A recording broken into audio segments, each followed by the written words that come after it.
जय हिंद प्यारे साथियों। कैसे आप सभी? आशा करता हूँ एकदम अच्छे होंगे। तो चलिए आज की क्लास शुरू करते हैं।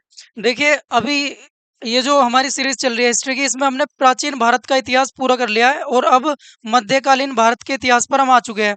इसमें भी हमने सबसे पहले गुलाम वंश पढ़ लिया, फिर उसके बाद गुलाम के बाद खिलजी वंश पढ़ा, और आज हम पढ़ेंगे इसमें तुगलक वंश।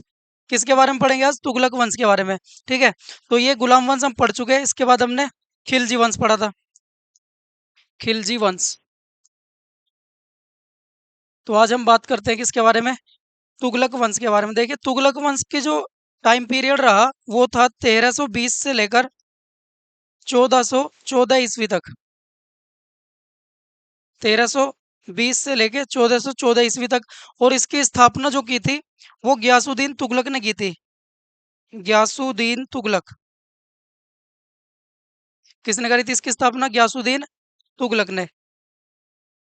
फिर इसके बाद इसके जो दिल्ली सल्तनत में तो कौन बैठा इसके बाद? इसके बाद बैठा था मोहम्मद बिन तुगलक। इसके बाद गद्दी पर कौन बैठा? मोहम्मद बिन तुगलक।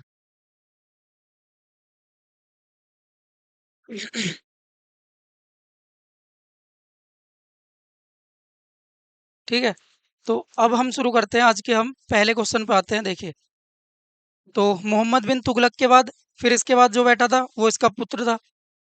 आगे चलते हैं। देखिए, सबसे पहले हम बात करते हैं। आज का जो पहला क्वेश्चन है वो है, देखिए, गुलाम वंश। ये गुलाम वंश मिसप्रिंट हो गया, मतलब यहाँ था तुगलक वंश। क्या है? तुगलक वंश। तो तुगलक वंश का संस्थापक कौन था, ये पूछ रहे हैं इसमें। तुगलक वंश का संस्थापक फिरोज शाह तुगलक, गयासुद्दीन तुगलक, या मोहम्मद बिन तुगलक, या नसीरुद्दीन मोहम्मद शाह तुगलक। तो देखिए अभी बताया था गयासुद्दीन तुगलक ने तुगलक वंश की स्थापना की थी। और कौन सी ईयर में? 1320 ईस्वी में। ठीक है, तो 1320 ईस्वी में तुगलक वंश की स्थापना किसने की थी? गयासुद्दीन तुगलक ने। अब हम अगले क्वेश्चन पे आते हैं। अगला क्वेश्चन है, गयासुद्दीन तुगलक के बाद जूना खान। देखिए, गयासुद्दीन तुगलक के बाद जूना खान किस नाम से दिल्ली की गद्दी पर बैठा था? नसीरुद्दीन मोहम्मद शाह तुगलक, मोहम्मद बिन तुगलक, या फिरोज शाह तुगलक, या इनमें से कोई नहीं। तो देखिए ये मोहम्मद बिन तुगलक जो है यही बैठे थे गयासुद्दीन तुगलक के बाद, और इसी का नाम था जूना खान। और ये जूना खान जो था ये मोहम्मद बिन तुगलक के नाम से दिल्ली की गद्दी पर बैठा। तो राइट ऑप्शन है ऑप्शन बी, मोहम्मद बिन तुगलक। नेक्स्ट क्वेश्चन है,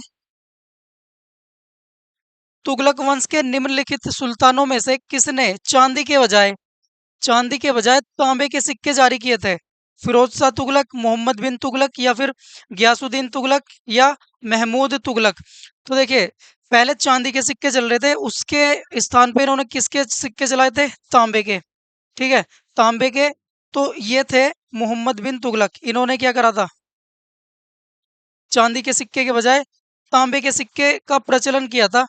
तो राइट ऑप्शन है ऑप्शन बी, मोहम्मद बिन तुगलक। अगले क्वेश्चन पे आते हैं। देखिए अगला क्वेश्चन है, भारत में तुगलक वंश के बाद कौन सा शासन में आया, मतलब कौन सा वंश शासन में आया था? गुप्त वंश, खिलजी वंश, मुगल वंश, या सैयद वंश। तो तुगलक वंश के बाद आया था सैयद वंश। कौन सा वंश आया था? सैयद वंश। तो राइट ऑप्शन है ऑप्शन डी। ठीक है, तुगलक वंश जो कि 1320 से 1414 तक चला था। उसके बाद कौन सा वंश आया? 1414 में सैयद वंश। और इसकी स्थापना करी थी खिज्र खान ने। किसने स्थापना करी थी इसकी? खिज्र खान। अगले क्वेश्चन पे आते हैं। अगला क्वेश्चन है, देखिए पढ़िए, मध्यकालीन सभी सुल्तानों में से सर्वाधिक शिक्षित, विद्वान और योग्य शासक कौन था? मतलब सबसे पढ़े लिखा था उस समय में, यानी मध्यकालीन भारत में, और विद्वान और योग्य भी था, यानी मतलब फेमस था ये। मोहम्मद बिन तुगलक, गयासुद्दीन तुगलक, फिरोज शाह तुगलक, या नसीरुद्दीन महमूद शाह। तो देखिए ये ये कौन था? ये एमबीटी यानी मोहम्मद बिन तुगलक।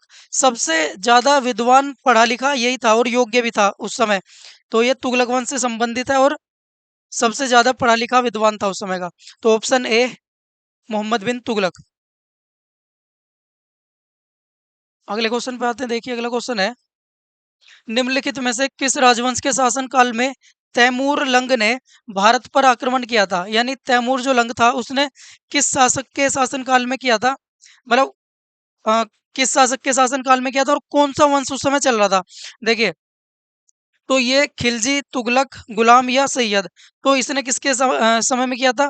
तुगलक वंश के समय में। किसके वंश समय में? तुगलक वंश। तो इसका राइट ऑप्शन है ऑप्शन बी, तुगलक वंश। तैमूर लंग ने इसी समय आके किया था आक्रमण भारत में। अब हम अगले क्वेश्चन पे आते हैं। ये है, मोहम्मद बिन तुगलक ने अपनी राजधानी दिल्ली से कहाँ स्थानांतरित की? तो दिल्ली से स्थानांतरित की थी कौन सी जगह पे, बताना है। दौलताबाद, तुगलकाबाद, उज्जैन, कांचीपुरम। तो देखिए, दिल्ली से इसने स्थानांतरित करी थी अपनी राजधानी दौलताबाद में। कहाँ?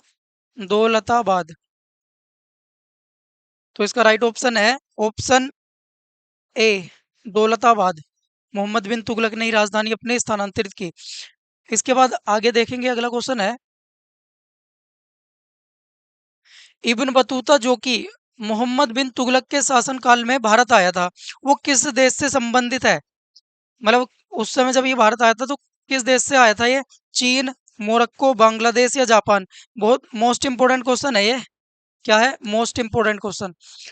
और ये हर बार किसी ना किसी एग्जाम में आ ही जाता है। तो देखिए, चीन, मोरक्को, बांग्लादेश या जापान।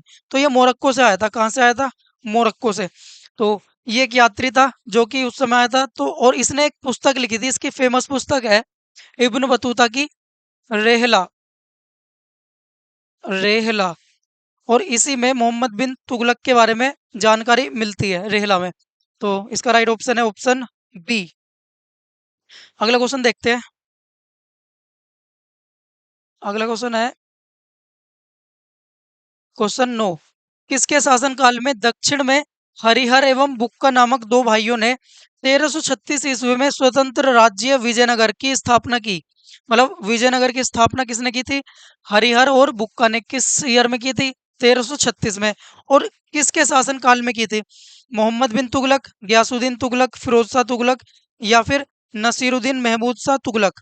तो मोहम्मद बिन तुगलक के समय में ही इन दोनों भाइयों ने, हरिहर बुक्का ने, विजयनगर साम्राज्य की स्थापना की थी दक्षिण भारत में।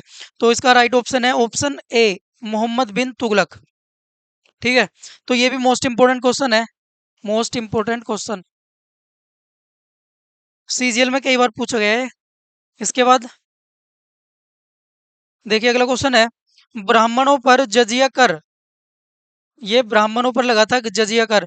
तो ब्राह्मणों पर जजिया कर लगाने वाला पहला मुसलमान शासक कौन था? नसीरुद्दीन महमूद शाह तुगलक, फिरोज शाह तुगलक, मोहम्मद बिन तुगलक या गयासुद्दीन तुगलक? तो देखिए, जजिया कर हिंदुओं पे लगता था। एक तो पहली बात तो ये है, किस पर? हिंदुओं पे लगाया था इन्होंने, हिंदुओं। और हिंदुओं में भी फिर ब्राह्मणों पे किसने लगाया था, ये पूछ रहे हैं। नसीरुद्दीन महमूद शाह तुगलक या फिर फिरोज शाह तुगलक, मोहम्मद बिन तुगलक? तो इसका राइट ऑप्शन आप हमें कमेंट में बताएं कि इसका राइट ऑप्शन कौन सा है। ठीक है। हम आगे क्वेश्चन पे चलते हैं। अब देखिए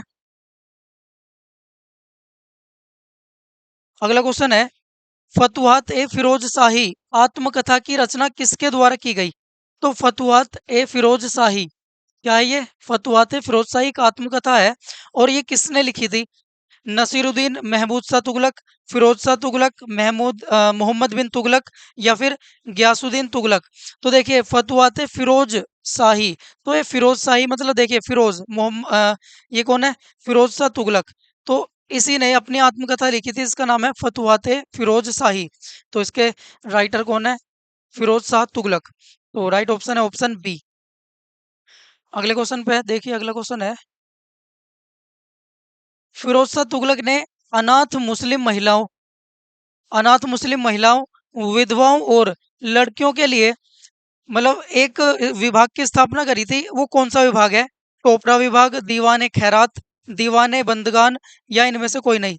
तो देखिए, मतलब इनकी देखभाल के लिए, क्योंकि विधवाओं की देखभाल कोई नहीं करता, लड़कियां यानी लड़के जो असहाय हैं उनकी, या फिर कोई मुस्लिम महिला है, कोई अनाथ हो जाए तो उनके लिए इन्होंने खोला था एक दीवान ए खैरात।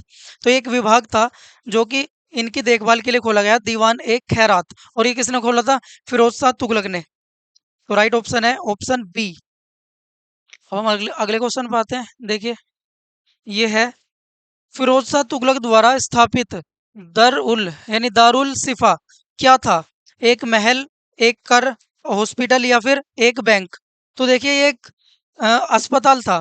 क्या था ये? एक अस्पताल या एक हॉस्पिटल। उस समय का एक अस्पताल था, क्या नाम था इसका? दारुल सिफा। दारुल सिफा एक हॉस्पिटल था, किसने खोला था? ये फिरोज शाह तुगलक द्वारा खुलाया गया था।